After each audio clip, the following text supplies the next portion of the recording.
Bueno, entonces vamos a hablar de alteraciones de conciencia, stupor y enfocarnos en coma y en el examen, pues, como del paciente. Listo. Entonces, entrando en materia, tenemos que la conciencia, eh, que es algo, digamos que muy natural para todos nosotros, va a ser la función cerebral, digamos que va a definir casi que nuestra identidad. Sin embargo, la definición, pues, muy completa de conciencia es muy difícil de establecer y tiene mecanismos muy complejos que todavía comienzan pues como a desenredarse. Es el aspecto, digamos que más fundamental de nuestra vida y casi que nos despertamos y ya estamos ahí pues conscientes. No implica solamente estar despiertos, el arousal es como algo, o el alertamiento es algo que se necesita para estar conscientes, pero no es lo único porque hay estados en los que un paciente de todas maneras puede estar alerta o puede estar despierto, pero no tiene contacto con el medio y es precisamente eso lo que nos hace pues como humanos, la posibilidad de interactuar entonces con nuestro medio y de responder pues como al entorno. Bueno, vamos a ver algunas alteraciones entonces de la conciencia. El nublamiento o el clouding que ellos hablan es como una reducción mínima apenas del alertamiento. Los pacientes, todo lo contrario, tienen como periodos de hiperexcitabilidad, de irritabilidad y se alternan con periodos de somnolencia.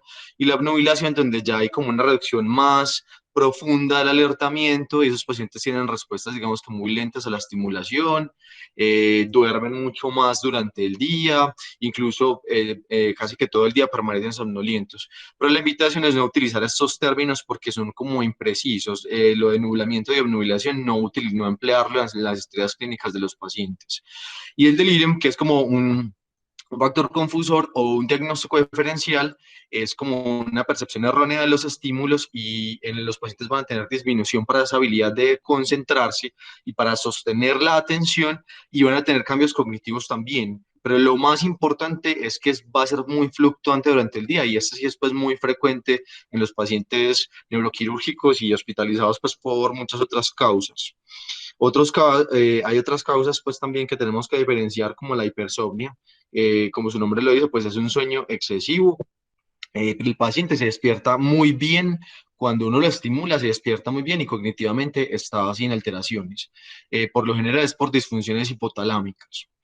La abulia, que es como un estado de apatía, responden lentamente a estímulos verbales, pero en general no inician casi que ninguna actividad o conversación o esto, y la función cognitiva también puede ser normal, puede ser por trastornos bilaterales pues del lóbulo frontal pues extensos, y cuando es grave puede evolucionar a un mutismo akinético, que ya este es, digamos que lo más grave es donde ya el paciente está inmóvil, pero tiene una apariencia pues alerta, y se diferencia porque los ciclos de sueño vigilia están normales, pero la evidencia de actividad mental está casi que ausente, y la actividad motora pues también es muy escasa y generalmente están por lesiones del hipotálamo o prefrontales.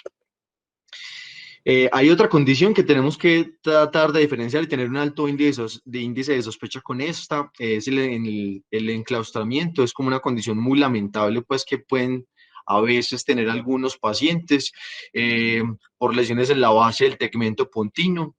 Eh, Se describió desde 1966 pacientes pues de aferentados que no tienen movilidad de las cuatro extremidades, pero todavía retienen como el control de los movimientos oculares verticales y el cierre de los párpados y con eso se pueden comunicar. Uno ve que tienen como respuestas emotivas, emocionales, algunas cosas, pues y entonces esos pacientes, muy importante, están conscientes de absolutamente todo lo que hablábamos y todo eso, entonces hay que tratar de pensarlo pues también en estas lesiones que el paciente podría estar consciente, sino que no puede pues emitir movimientos. Listo. Ya cuando progresan los estados de coma y esto, vienen estos otros estados, digamos que cuando el paciente está saliendo del coma, como el estado de mínima conciencia y el estado vegetativo. El de mínima conciencia, pues como su nombre lo dice, son cuando yo tengo evidencia de que el paciente tiene algún contacto con el medio demostrada verbalmente por alguna conducta o alguna actitud que el paciente ya puede estar asumiendo alguna respuesta. Eh, Frecuentemente va a ser ya cuando el paciente se está, digamos que recuperando del coma, pero puede ser que ya sea permanente este estado. Y el vegetativo, cuando el paciente no tiene, digamos que ninguna evidencia de que haga contacto, pero retienen las funciones de tallo y persisten, tienen como ciclos, ciertos estados pues de alerta con los ojos abiertos que se alternan pues como con periodos sin respuesta.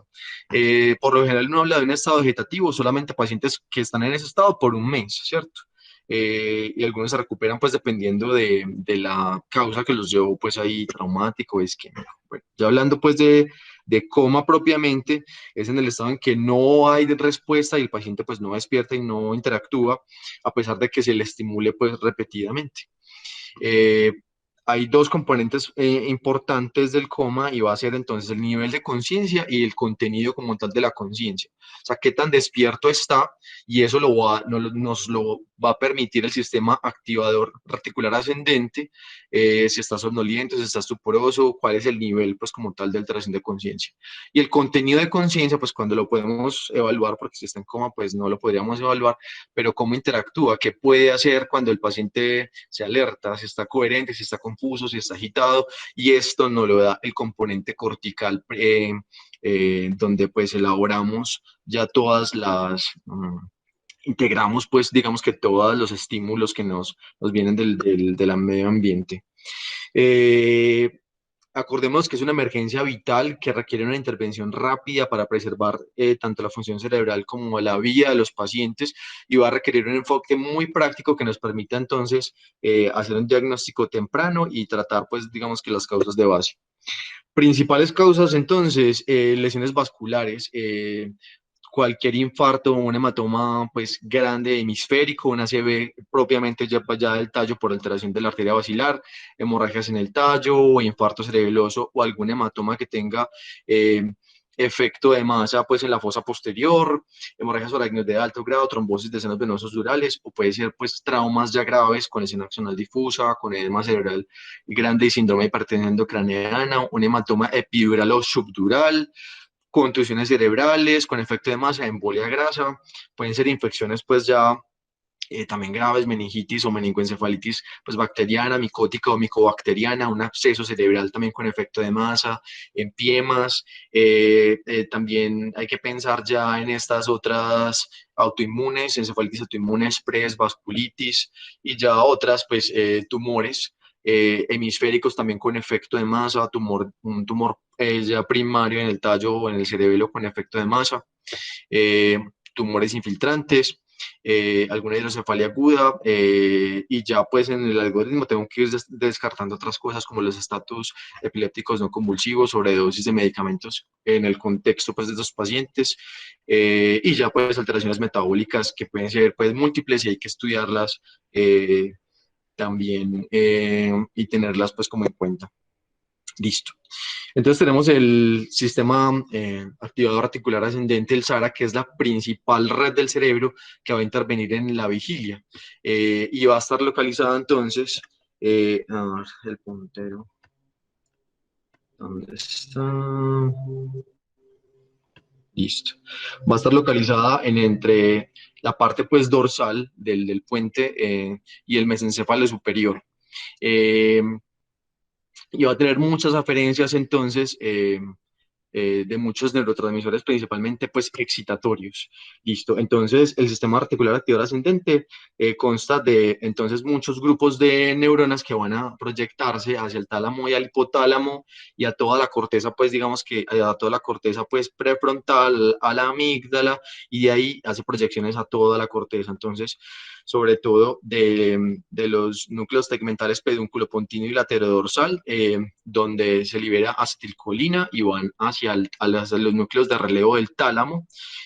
Hay otro grupo de neuronas precerúleas que va a liberar glutamato. El locus ceruleus contribuye con un grupo de neuronas noradrenérgicas, el núcleo del RAFE con un grupo de neuronas serotoninérgicas que también se proyectan pues al hipotálamo. Los núcleos tuberomamilares también van a liberar entonces histamina, lo mismo que la sustancia gris periacueductal dopamina.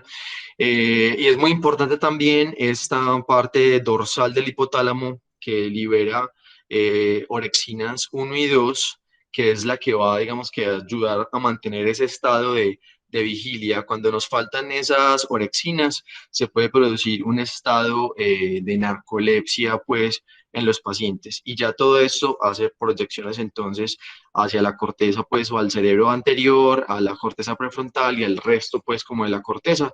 Eh, Como vemos, es una red, digamos que muy extensa, por lo que las lesiones, digamos que de esta zona del diencéfalo, pues, eh, y del puente dorsal y el mesencéfalo van a ser las implicadas entonces en los estados de estupor y de coma.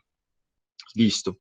Y por el contrario, entonces, vamos a tener el núcleo preóptico y ventrolateral del hipotálamo, que va a liberar neurotransmisores es inhibitorios, GABA y galanina, y va a inhibir la mayoría de los grupos de neuronas, pues, que componen el SARA. Y nos permite entonces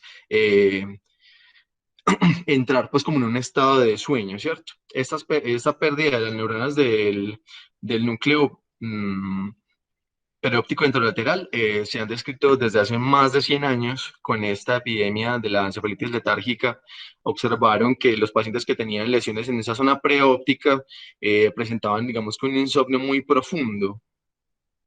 Eh, Hay una cosa muy importante, y es que el SARA y el núcleo pues, perióptico ventrolateral tienen una inhibición mutua, lo que les permite entonces, cuando está activo el uno, inactiva el otro, y así sucesivamente, como si fuera un switch, para que no hayan pues como esos estados intermedios de somnolencia ni nada de esto. Si predomina uno o predomina pues el otro, y eso es como un esquema, así lo describen, pues o estamos despiertos o estamos alerta.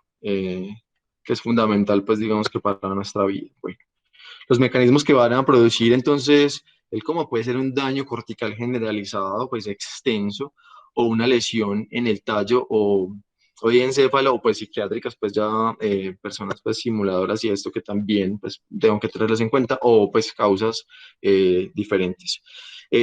Por lo general, entonces masas infratentoriales que compriman el tallo, o alguna supratentorial que tenga un efecto de masa sobre el diencéfalo eh, o sobre el tallo. Bueno, eh, tenemos entonces que las lesiones supratentoriales suelen causar como por efecto de masa, puede ser por un edema, entonces por un edema difuso que me produzca entonces una herniación central, o por una masa pues ya que me produzca compresión asimétrica con efecto de masa unilateral, que me puede dar entonces también herniación del cíngulo ipsilateral, pues que me puede dar una herniación subfalcina o desviación de la vía de la línea media. Cuando la desviación de la línea media es más o menos entre 5 y 8 milímetros, ya me puede dar estupor en el paciente y coma si la desviación es, digamos, que más de 9 milímetros. Es lo que está pues como descrito. Bueno, casi que de todas maneras el cerebro se blindara pues como el SARA o el sistema articular pues activado ascendente es tan extenso. Hay lesiones muy extensas sin que el paciente necesariamente esté pues en coma, porque conservan la parte dorsal pues del tectum, del mesencéfalo o del puente, y las lesiones ya por debajo del puente pues causan déficits, pero por lo general no causan ya coma pues en los pacientes. Resumiendo como tal, pueden ser lesiones cerebrales hemisféricas con desplazamiento tisular y hernia, daños hemisféricos bilaterales o difusos, lesiones diencefálicas bilaterales, alguna lesión cerebelosa que cause compresión del tallo, una lesión intrínseca del tallo, pues o hidrocefalia. En el manejo inicial de esos pacientes, entonces siempre el ABC, ¿cierto? Hay que estabilizar primero el paciente, porque es lo que va a dar el traste pues como con la vida de estos. Hay que garantizar que se mantiene la vía aérea, que está respirando entonces adecuadamente y que tiene una presión de perfusión cerebral pues adecuada, para ya con más calma hacer pues un examen neurológico pues completo del paciente, ¿cierto? Acordémonos entonces que de la curva de autorregulación cerebral, en el que el paciente va a mantener su flujo sanguíneo cerebral entre estos rangos pues de presiones arteriales, y acordémonos que los pacientes hipertensos crónicos tienen una desviación pues como de esa autorregulación a la derecha, entonces uno puede ser más permisivo con la hipertensión en estos pacientes y no correr pues como a bajarles pues como las cifras tensionales.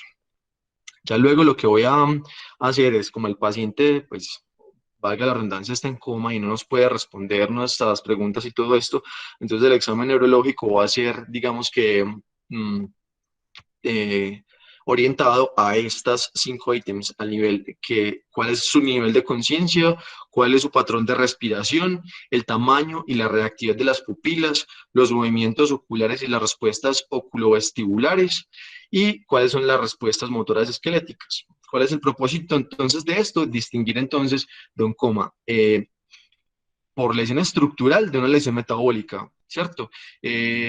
Eh, si le encuentro algo que me oriente hacia estructural, ese paciente tiene que dar alguna imagen rápidamente y requiere una intervención más urgente. Las metabólicas, pues ya eso sí requiere una evaluación y muchos exámenes para tratar de definir la causa, pero podrían pues a veces esperar un poquito más de esos pacientes. Bueno, en cuanto a la historia, por lo general, pues como el paciente no nos puede responder ni absolutamente nada, hay que preguntar obviamente pues a la familia, al personal de emergencias que lo trae, a los cuidadores, pues si el paciente está institucionalizado, todo esto. Y tratar de entonces dilucidar si fue un comienzo brusco o si fue, digamos que gradual, si fue presenciado, que si tuvo síntomas iniciales previos, si tuvo fiebre, que me oriente a algún proceso, pues más infeccioso, el nivel funcional previo, qué enfermedades tiene, qué medicamentos toma, porque podría hacer esto si consume estupefacientes, tóxicos, todo esto, y la ubicación. Bueno, ya cuando voy entonces a enfrentarme al paciente, entonces tengo que determinar aquí, primero pues primero al llamado, luego hago estímulos entonces vigorosos y por último entonces hago eh, estímulos pues nocivos. Se puede iniciar lateralizado, ¿cierto? Lateralizado y miro pues como la respuesta del paciente. Si no tiene, digamos ahí, puede ser que el paciente ya tenga alguna alteración sensitiva, entonces es más adecuado hacer una estimulación central pues en el ángulo supraorbitario o en la unión temporomandibular porque el paciente pues, puede tener alguna alteración sensitiva ahí.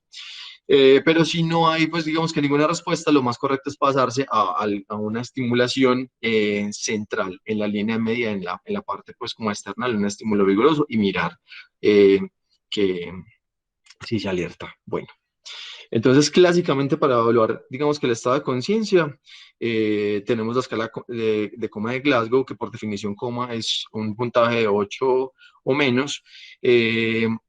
Y es, digamos, que la que más tiene, la que más familiarizados estamos, la que más usamos. Inicialmente, pues se validó para coma traumático, pero pues nos sirve para todas las causas de coma y para hacernos una idea del estado del paciente. Le critican es que el paciente uno pierde el componente verbal cuando el paciente ya está intubado, que no incorpora los reflejos de tallo en la evaluación y que es más sesgado a la parte motora porque tiene 6 puntos motores con respecto pues a las otras cosas, pero pues es algo reproducible, fácil pues como de hacer y que nos sirve pues como para darnos una idea del compromiso pues como del paciente. Y la otra es entonces la escala Ford, que esta sí tiene los reflejos pues como de tallo. Va a dirigir, este nos permite entonces mirar si el paciente, 4, si el paciente sigue órdenes, pues, vertical o horizontal la mirada. 3, si el paciente tiene apertura ocular pero no sigue la mirada. 2, si hace apertura ocular a los estímulos verbales. 1, al dolor. Y 0, si no tiene ninguna apertura ocular. Motora, entonces si el paciente sigue órdenes, se le va el pulgar, hace un puño con la mano o hace el signo de la paz. 3, es que localiza el dolor. 2, es que flexiona el dolor. 1, es que extienda el dolor. Y 0, es que el paciente no tenga ninguna respuesta o esté en un estatus mioclónico generalizado. Ya con respecto a los reflejos de tallo, que tenga entonces ambos reflejos, el fotomotor y el corneano presentes. 3 es que el fotomotor esté ausente unilateral. 2 es que estén ausentes o el corneano el corneano o el fotomotor. Uno es que estén ausentes ambos y cero es que no tenga ninguno, pues no tenga ni fotomotor, ni corneano, ni oxígeno. Y el cuatro es que el paciente, bueno, ya está la parte respiratoria. Cuatro es que el paciente tenga un patrón respiratorio normal, pues rítmico. Tres es que tenga Cheyne-Stokes. Dos es que tenga una respiración irregular. Uno es que esté conectado al ventilador y tenga una frecuencia por encima de la del respirador. Y cero es que esté dependiente total del ventilador. El puntaje máximo, pues, eh, es 16 para un paciente consciente y 0 puntos para un coma, pues, a reactivo. Y esta se ha visto que tiene, de todas maneras, predicción de mortalidad a 30 días, digamos que a veces incluso mejor que el Glasgow. eh, y pues tiene la ventaja esta de que incluye los reflejos de tallo y la respiración. Bueno, ya digamos que valorando pues el paciente, entonces, como vemos entonces el noveno y el décimo, el noveno a nivel del callado aórtico va a censar, mm, les va a censar entonces todos estos estímulos del CO2 y del oxígeno y va a ir al núcleo del tracto solitario, al núcleo parabraquial y va a enviar todas las señales al tálamo, por lo que entonces pues podemos presumir que un paciente con una lesión pues muy alta, ya hipotalámica, va a perder todo este impulso simpático y generalmente esos pacientes, pues aparte de la miosis y de la disminución de la sudoración, pueden tener presiones arteriales bajas, pero eso hay que mirarlo pues con cuidado y no achacarle que la presión es baja por una lesión alta del paciente, sino que tengo que haber descartado todas las otras causas de choque, pues séptico, hipovolémico, todas las otras causas que son las que, digamos, que pueden matar pues el paciente más fácilmente y no atribuírselo pues a esto. Bueno, el cerebro es supremamente sensible a la falta de oxígeno, no puede sobrevivir mucho sin oxígeno. En segundos ya empieza a perder la neurona su función cerebral normal y en minutos ya va a haber muerte cerebral. Eh, el noveno, lo mismo a nivel del callado aórtico, sensa el oxígeno y el CO2 y el décimo va a sensar la distensibilidad acá pulmonar. Lo mismo va a mandar entonces toda la información al núcleo del tracto solitario, al núcleo parabraquial y pues al hipotálamo como tal. Bueno. El patrón respiratorio, bueno, esta es otra cosa de la que me tengo que pegar. Hay una tendencia, digamos que actual, en la estabilización de estos pacientes a intubar muy tempranamente a esos pacientes con alteración de la conciencia, por lo que entonces este patrón respiratorio puede que no lo perdamos muchas veces en los pacientes, pero esto no está mal, pues hay que estabilizar a los pacientes como primera instancia y este paso puede que no lo perdamos, pero entonces si logramos llegar ahí antes de que el paciente esté intubado y toda la cosa, pues podríamos observarlo. El primero es la apnea poshiperventilación. Este sería en un estado, pues, en un estado en el que el paciente todavía me siga órdenes porque necesita. Entonces, yo le digo al paciente que haga 5 inspiraciones profundas, no le digo más. Eh, y la respuesta fisiológica normal es que el paciente hace así, no hace nada, pues no hace ninguna apnea o hace una apnea pues cortica de menos de 10 segundos, ¿cierto? La respuesta anormal cuando hay alguna disfunción ya cerebral es que el paciente después de esas 5 respiraciones sí hace una apnea prolongada que puede ser de 15 a 30 segundos.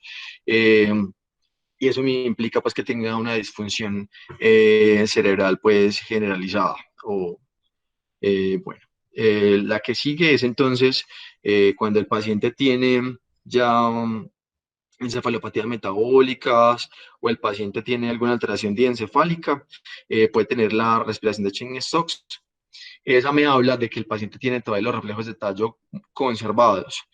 Lo que pasaría acá es que haya un retraso en lo que el paciente sensa en el callado aórtico y en lo que llega pues a la parte central. Entonces se demora en llegar a esa información y el paciente empieza entonces a tener un aumento de la frecuencia y de la profundidad de las respiraciones hasta que llega pues como a un punto, a un pico y empieza otra vez a descender y hacen apneas. Este tipo de respiración también se puede ver en pacientes con falla cardíaca, por lo que en esos pacientes pues no es tan indicativo pues de todos modos. El otro tipo entonces de lesión es la hiperpnea. Se puede ver entonces en pacientes que tienen encefalopatías metabólicas, sepsis, cetoacidosis diabéticas, pero también entonces en lesiones pues, del tronco encefálico. Esta que es la apnéusica, esta se puede ver es en lesiones ya del puente pues, bilateral como tal.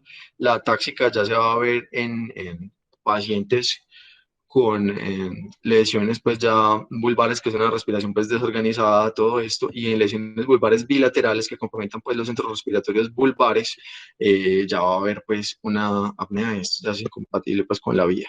Listo. Entonces, resumiendo, la apnea post-hiperventilación, cuando hay disfunción hemisférica bilateral, chain stocks, cuando hay alguna disfunción también hemisférica bilateral o pues del diencéfalo, hiperpnea, cuando hay alguna alteración hemisférica bilateral o el mesencéfalo inferior o la protuberancia superior, apneústica del puente, atáxica, puente inferior o bulbo superior. La maldición de Ondina también es cuando pierden esa respiración involuntaria, casi que se quedan dormidos y pueden hasta fallecer por alteraciones también en el centro respiratorios vulvares. Y la apnea cuando ya hay pues alteración vulvar bilateral. Listo. Ya luego voy a irme a las respuestas pupilares. Entonces, eh, acordémonos que el tamaño de la pupila nos lo va a dar entonces esa interacción entre el simpático y el parasimpático, entonces entre el pupilodilatador y el pupiloconstrictor. Entonces, esta vía simpática va a iniciar en el hipotálamo, va a ir a C8 y T2 y va a ir entonces después al ganglio cervical superior. Esas fibras ascienden por la carótida interna y van pues a inervar ahí el músculo pupilodilatador. Y por el contrario, las parasimpáticas van a empezar en el núcleo de Enger-Westphal, van a ir entonces al ganglio ciliar y de ahí al músculo pupiloconstrictor. Todo lo que me altere esta vía de acá hipotalámica y esta simpática me va a dar un síndrome de Horner ipsilateral, pues miosis, tosis, anhidrosis, si después unilateral ahí, a tener pues como en cuenta. Esas son muy importantes porque son muy resistentes a las agresiones metabólicas. Entonces, casi que la presencia o la ausencia del reflejo de la luz es el hallazgo físico más importante que me va a diferenciar un coma estructural de un coma metabólico. Y cualquier reactividad me va a indicar que las vías están intactas. Listo, entonces acordémonos que es súper importante tanto la respuesta a la luz como la alteración de los oculomotores porque están muy cerquita de toda la sustancia de reticular activante y, y de todo el tallo pues como tal, entonces son muy discientes estas respuestas en los pacientes. Bueno. Entonces, cuando tengo una alteración diencefálica, por lo general las pupilas van a estar pequeñas y reactivas, pero también pueden estar así por efecto difuso de drogas o por encefalopatías metabólicas, también pueden estar así. Cuando tengo alteración en el tectum, las pupilas pretectales son grandes y fijas y puede haber hipospupilar, que es como una contracción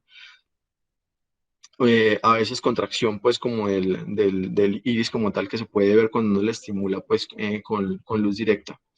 Eh, una pupila fija dilatada pues asimétrica puede ser por herniación uncal pues del temporal o puede ser por un aneurisma de la comunicante posterior. Las pupilas ya cuando hay alteraciones mesencefálicas están fijas en posición media y de pupilas puntiformes se ven en alteraciones del puente. Pupilas puntiformes todavía podrían responder un poquitico a la estimulación con luz directa, entonces uno puede a veces ponerle un poquito de aumento y estimularlas y ver que todavía se puede encontrar un poquito. Ahí tengo que tener en cuenta entre los diagnósticos diferenciales que no tengan intoxicación pues por opioides porque también dan las pupilas así puntiformes, pero pues ahí obviamente pues administrar naloxona y mirar pues la respuesta en el contexto de que el paciente tenga alguna intoxicación pues digamos que por opioides. Tengo que tratar de dilucidar pues digamos que cuál es la pupila que está alterada, esta es la respuesta normal. Midriasis en penumbra y con la estimulación pues produce miosis. Aquí la anormal estaría Aquí la pupila anormal es la pequeña y la derecha, pues que no se dilata bien en la oscuridad. Aquí la pupila anormal también es la derecha, que no va a reaccionar bien a la luz, se dilata. Y esta es como una anisocoria funcional, eh, que es leve. Acordémonos que hasta, pues lo que escriben es que más o menos un 18% de los pacientes podrían tener una anisocoria, pues leve de hasta 0,4 milímetros. Esto no es como tan significativo, pues para tener en cuenta a veces. Listo. Luego las respuestas entonces oculomotoras. Es muy inusual en un paciente que tenga alguna causa estructural de coma que tenga los movimientos oculares pues intactos. De todas maneras, tener en cuenta que la parálisis del sexto no es focalizadora, es un falso signo focalizador. Un paciente puede tener muchas otras lesiones, aumento de la presión intracraneal, alguna otra cosa que me produzca alteración del abducens, entonces no es como tan eh, orientador. Las lesiones del tegmento continuo implican entonces incapacidad para mover los ojos al lado ipsilateral, y la compresión del mesencéfalo por la superficie tectal por la parte posterior, pues como un tumor de pineal, me va a causar pérdida de los movimientos verticales. Si hay lesiones en el fascículo longitudinal medial, lo que voy a tener es una oftalmoplegia internuclear.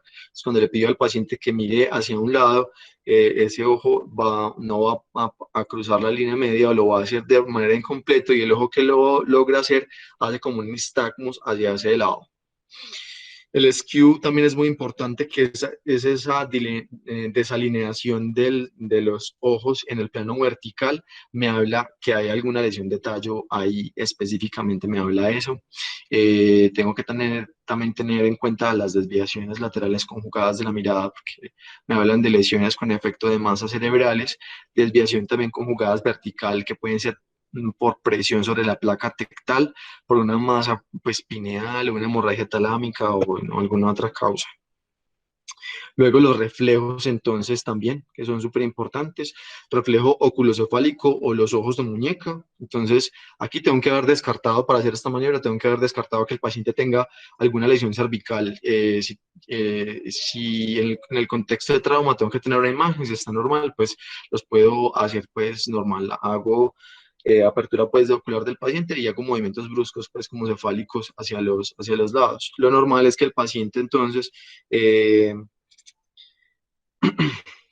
los ojos no giren con la cabeza, sino que lo hagan en la dirección opuesta, como si el paciente mantuviera la mirada fija en un punto, ¿cierto? Si los ojos se van, esa es la respuesta pues normal, y si los ojos se van pues como con la cabeza, se quedan como una mirada centrada, pues esa es la respuesta, digamos que anormal. El reflejo corneano, este también me va a dar muchísima información. La idea es hacerlo con algo que no sea traumático. Recomiendan pues la puntica pues del algodón, o a veces recomiendan con un goterito de disolución salina, pues simplemente dejarlo caer sobre el limbo esclerocorneal, para mirar, digamos que esta respuesta. Entonces, la vía aferente es por el quinto, y tiene la deferencia va a ser por el séptimo y por el tercero, o sea que me da una imagen, me da pues como una evaluación muy integral de varios de los núcleos pues y de los nervios que están muy en contacto con el tallo. Entonces es muy importante hacerlo y mirar que está íntegro. Si está íntegro, pues me habla de integridad pues de esas estructuras. Y el reflejo óculo vestibular, entonces inclinar el paciente 30 grados hacia arriba desde la horizontal para horizontalizar el conducto semicircular. Y lo que hago entonces, bueno, en teoría lo primero que voy a hacer es mirar que no tenga ningún tapón de cerumen ni ninguna perforación de la membrana timpánica. Si no, entonces instilo 50 centímetros de agua fría, y lo normal es que el paciente haga una desviación tónica de la mirada hacia el mismo lado, y si lo hago con agua caliente, pues hacia el lado contrario. Esa es la respuesta normal. Me sirve a veces para mirar otras condiciones que no sean coma, porque si hago este estímulo y ocasiono nistagmus, quiere decir que el paciente en realidad está despierto y puede estar ahí simulando. Bueno, el nistagmus en coma no es que sea muy frecuente porque el paciente necesita hacer, o la fase sacádica rápida en general es correctiva por el sistema voluntario cuando ya uno ha fijado una imagen. Pero de todas maneras puede haber algunos tipos de movimientos oculares que se pueden presentar como un nistagmus retráctil, que es como si el ojo se tirara hacia atrás.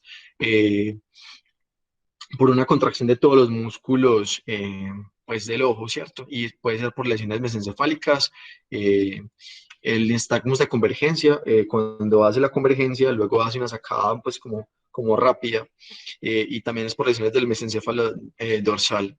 El CISA o ese nistagmus oscilante en el que un ojo sube y el otro baja, como que se van alternando, también puede ser por lesiones del mesencéfalo, ya se los voy a mostrar, y el bobbing ocular, que es, es cuando los ojos están en la línea media y bajan rápido y vuelven a la línea media más lento. Este puede ser por lesiones caudales pontinas, por compresión, por hidrocefalia obstructiva, por herniación uncal o por encefalopatía metabólica como tal. Acá vamos a ver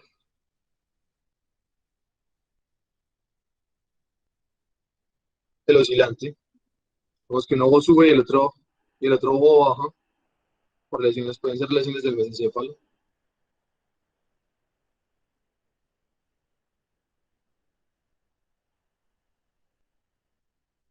Listo. Otra vez y ya.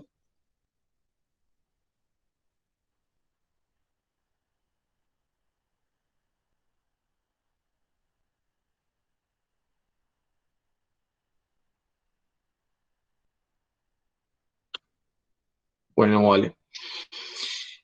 En estos pacientes, entonces, lesiones, por ejemplo, este paciente tenía una lesión granulomatosa en el hipotálamo y en el quiasma, presumiblemente sarcoidosis, y tenía este nistagmus.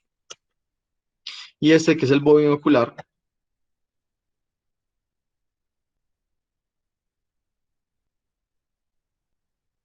es como que miran hacia abajo y es un nistagmus hacia abajo, pues. Ok.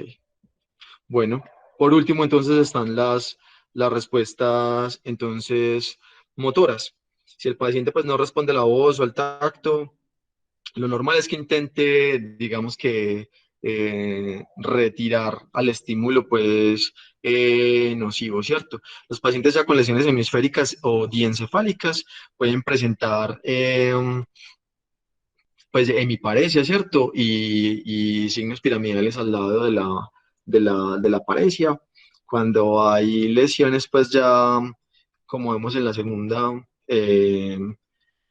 flexión de extremidad superior y extensión de la inferior, que es la decorticación. Entonces, puede ser por lesiones que están entre el diencéfalo y el mesencéfalo, y ya con lesiones que se extienden al mesencéfalo, pues ya hay una postura de celebración con una respuesta pues extensora que es mucho más ominosa.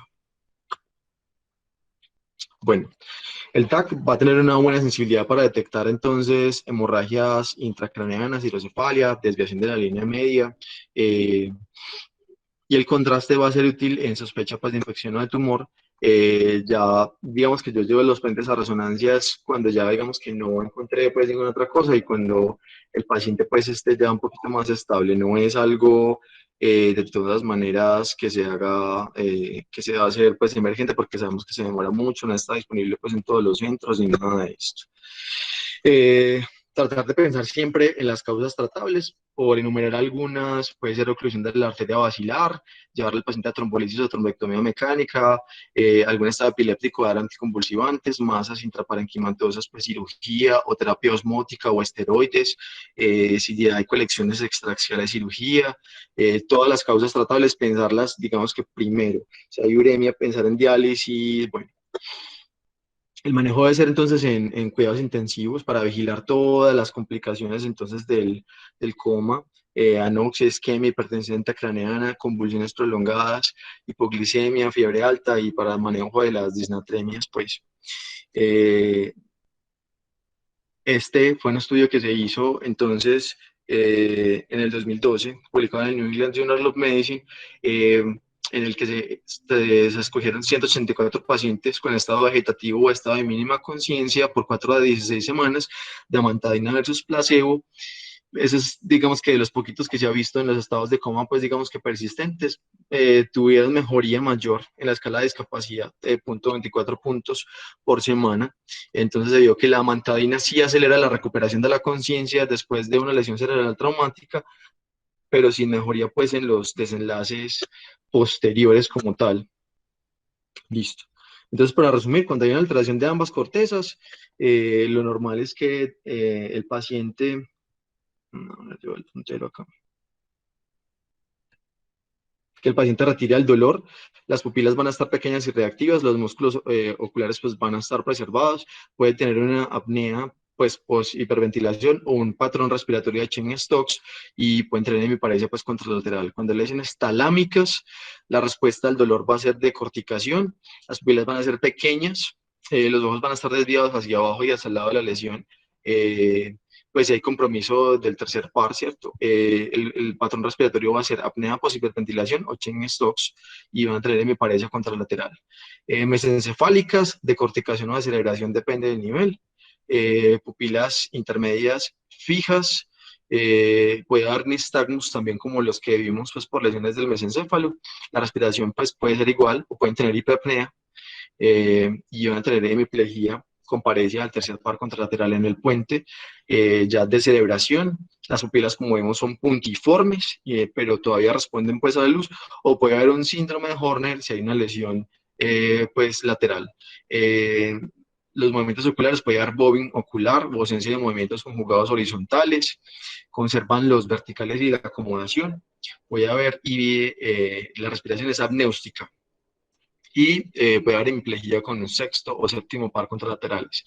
El bulbo hacen flexión, pupilas no reactivas, síndrome de Horner en lesiones laterales, usualmente no altera los movimientos oculares, pero sí puede haber nistagmus. La respiración atáxica y apnea, pues ya sí es bilateral vulvar. Y en la médula espinal, pues no van a tener ninguna respuesta al dolor en el sitio afectado, la reacción de la pupilar es normal, no van a tener alteración de los oculomotores, la respiración es normal, listo. Entonces lo que vimos acá, la primera estabilización inicial, el ABC, luego el manejo inicial, si el paciente, tengo que tratar de diferenciar si el paciente tiene un coma estructural o alguna lesión traumática, siempre entonces tomografía, ya si no encontré la causa, pues ya voy descartando otras causas de resonancia o imagen vascular, hago tóxicos o estudio para envenenamiento, o ya hago punción en varios estudios de líquido cefalorraquídeo, estoy pensando en una infección del sistema nervioso central, o electroencefalograma si estoy sospechando pues un estado epiléptico no convulsivo, hago pues diamina o reemplazo hormonal como tal. Bueno. El pronóstico va a depender de la causa y de la duración. Entre mayor duración del coma, menos probable es que se recupere la conciencia. La hipoxia sí, de todas maneras, confiere peor pronóstico que otras causas de coma. Y hay que tratar de todas maneras en pacientes con TEC severo que sean jóvenes, sí pueden tener a veces recuperación gradual hasta meses después del trauma. Eh, bueno, eso era todo lo que tenía como para decirles.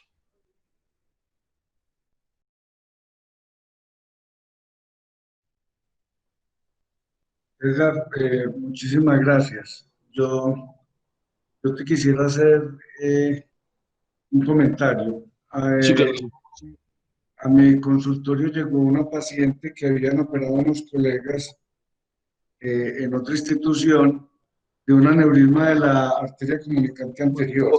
Ok, La, aló, sí, sí, se está sí, escuchando, profe. la paciente la habían operado hacía un año Sí. y ahí describiste un estado de hipersomnia. Era una paciente muy curiosa, se llamaba Saturia, doña Saturia, y Ujú. la paciente estaba permanentemente dormida, dormida día y noche. Cuando me la llevaron al consultorio fue pues curioso porque la familia pensaba que si era efecto todavía de la anestesia, la paciente llevaba ya un año de operada, pero lo impresionante era que usted, después de hacer un esfuerzo grande, la lograba despertar. Y Ya. cuando usted la despertaba, la paciente era completamente consciente. Ella le hablaba a usted 2 o 3 minuticos y rápidamente volvía y se dormía y así pues permaneció la paciente. Yo no sé qué habrá pasado con ella, pero pues impresionante porque ahí lo describiste un estado de hipersomnia permanente que yo no, pues lo vi en esa paciente y yo no lo he vuelto a ver. Ve súper interesante, Eh, profe, alguna lesión ahí al hipotálamo, sí, interesante, sí, muy interesante. Sí, sí, la sí. comunicante anterior queda muy cerca del hipotálamo. Sí, sí, sí, Eh, total. sí, y la otra pregunta que es tal vez una pregunta de señora, que por ahí uno en reportes de noticieros que un paciente estuvo en coma 30 años y se despertó. Uy, sí. ¿Esas situaciones son posibles o no? Pues digamos que eso de en cuanto a, a las escalas pronósticas, profe, casi que no hay como muchos estudios de esto, pues ahorita que estuve leyendo, pues no hay casi estudios porque como las causas de coma son tan diversas, entonces, pues han estudiado más, es las causas traumáticas que son las más frecuentes, ¿cierto? Que en esos pacientes, pues, en teoría, pues hay más, y si es más joven y todo esto, no tiene casi comorbilidades, pues tienen más posibilidades de salir, pero lo que dicen es que entre más tiempo dura en coma, pues es peor, se ensombrece más el pronóstico, entonces ahí es difícil. Pero ustedes en neurología han visto algún paciente que después de un coma, digamos, de más de 1 o 2 meses, se recupere o no? Profe, nosotros tuvimos uno cuando yo estuve en la sala, tuvimos uno que lo trajeron como cosa rara, lo trajeron como de Copacabana al San Vicente sin datos de nada, lo encontraron como en una cuneta, en un paciente muy joven. No tenía ninguna respuesta. Le dimos amantadina ahí como por si las moscas, tenía una resonancia, creo que tenía algo como en el cuerpo calloso, como si fuera Machiafavi, un Machiafavi, nos pareció algo así, y el paciente respondió después. Ya acataba órdenes como al mes. Sí, porque duramos mucho tiempo consiguiéndole un albergue. Yo lo pasaba rata que todos los días, pero pues era, y después ya me seguía órdenes. Y no sé, ese paciente ya después se fue, se institucionalizó, pero sí, sí, ese paciente como al mes, sí, sí empezó a recuperar. Raro, pero sí. Muchas gracias. César, ¿Algún y una pregunta. adelante? Eh, Sí, sí, Vi que una manera de evaluar los pacientes en coma vegetativo muy avanzado, era hacerles una resonancia magnética y reconocer las respuestas. ¿Tú sabes de eso? pues ya sí, digamos que hay algunas cosas con resonancia que sí podría hacer y a veces resonancia pues como funcional, en eso están avanzando pues como mucho porque a veces como esta otra resonancia nos da en una imagen estructural solamente y los pacientes podrían tener una resonancia normal y estar ahí en coma, ¿cierto? Pero si hay unos estudios con resonancia funcional y todo esto que pues pero todo solamente es como en investigación y eso. Muy bueno la conferencia.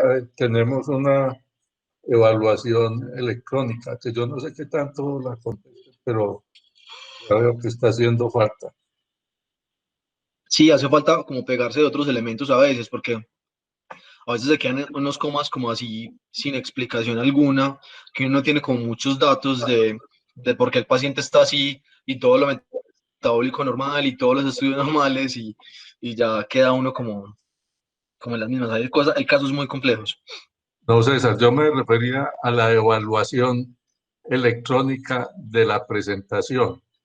Eso es para, yo no sé si es que Ah, ya. muchos asistentes están ya medio en coma, yo creo que no, pero he visto todavía la evaluación. Ya la mandé.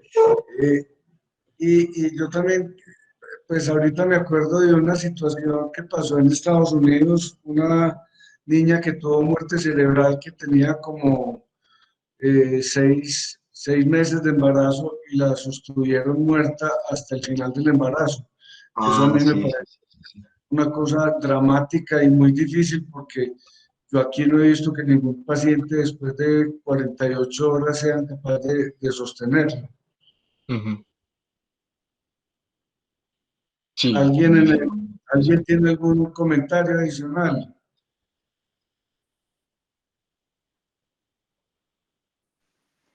Hola, ¿cómo están? ¿Cómo les ha ido? Hola, Hola, Adriana, Nacho. estaba muy callada César, estos ¿Qué días. más? ¿Cómo está, doctora? bien, ¿y ustedes? Bien, bien. Pues aunque hubo una confusión ahí en la intervención del doctor Cadavid, de todas maneras,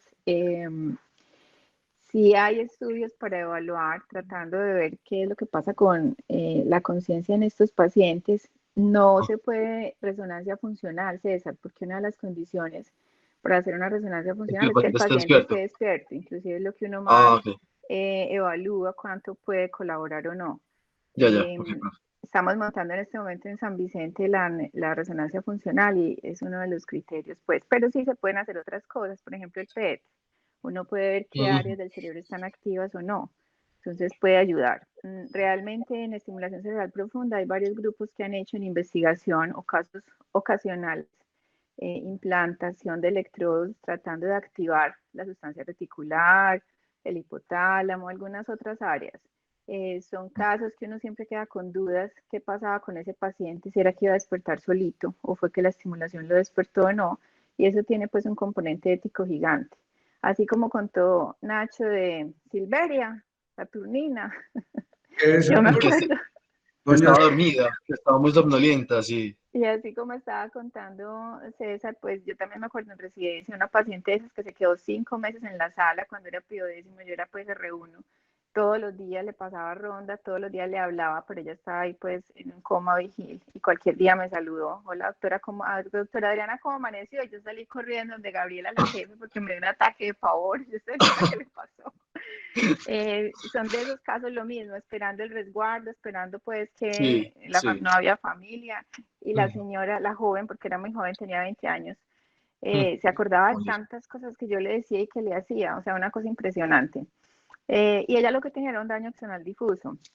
Le hicimos una resonancia y eran pues múltiples lesiones, pero no, uno realmente no sabe exactamente qué es lo que pasa. Pero en eso sí hay mucha sí. investigación, solo por contarles. En DIVID es Ah, ok. bastante.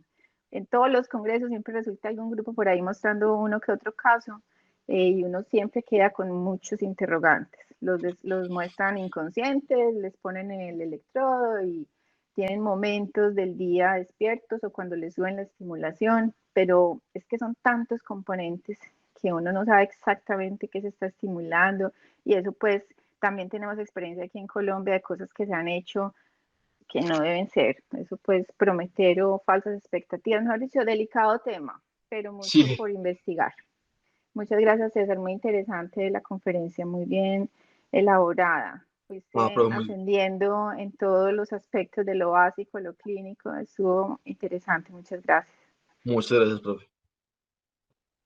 otra cosa muy importante, estoy como pues un poquito repetitivo, otra cosa muy importante es los pacientes que les ponen pentotal en la unidad de cuidados intensivos para el manejo del edema cerebral, que nos llaman para hacerle el diagnóstico de muerte cerebral. Esos pacientes hay que esperar hasta una semana después antes de hacerles el diagnóstico porque es muy común que digamos que está muerto y despierta 24, 48 horas después. Entonces, Uy. mucho cuidado con los pacientes que reciben pentotal. Ah, listo, claro. No, súper.